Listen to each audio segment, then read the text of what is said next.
Hey guys, Sheldon here with VSL, and in today's short video we're going to talk about how Microsoft is eliminating two forms of authenticating when logging into your Microsoft account.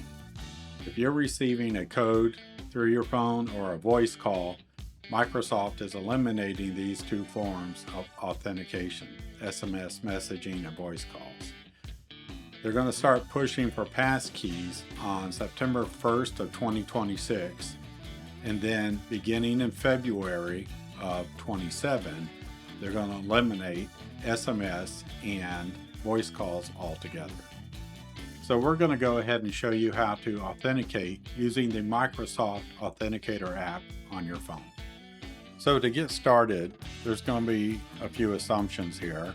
One, we're going to assume that the account in question has been authorized to use MFA.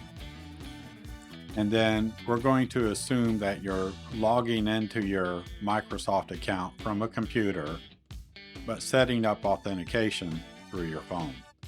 So go ahead and go to Microsoft 365, click Sign In, enter your email address and your password.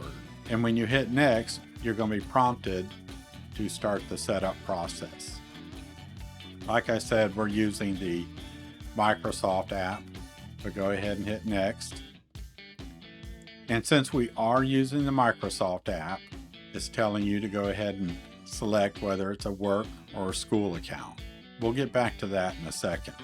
But when you hit Next, you'll be presented with a QR code. So let's go back to that last screen where it told you to select work or school.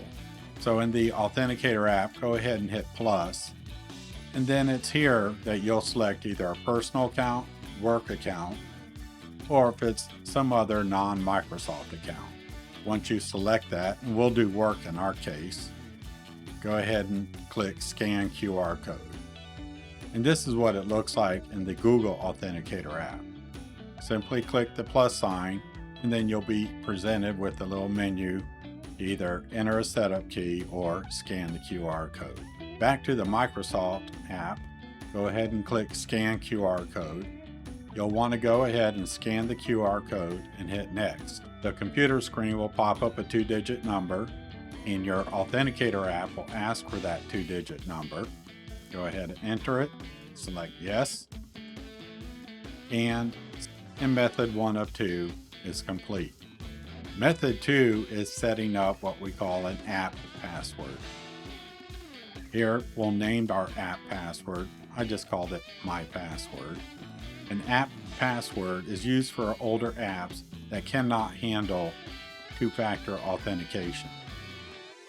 So here we'll go ahead and call this my password, and then your password is displayed. You can copy that password, write it down, print it off. You'll want to save it because you won't be able to see it again. And if you need to know more about app passwords, let us know in the comments and we'll put together something for that.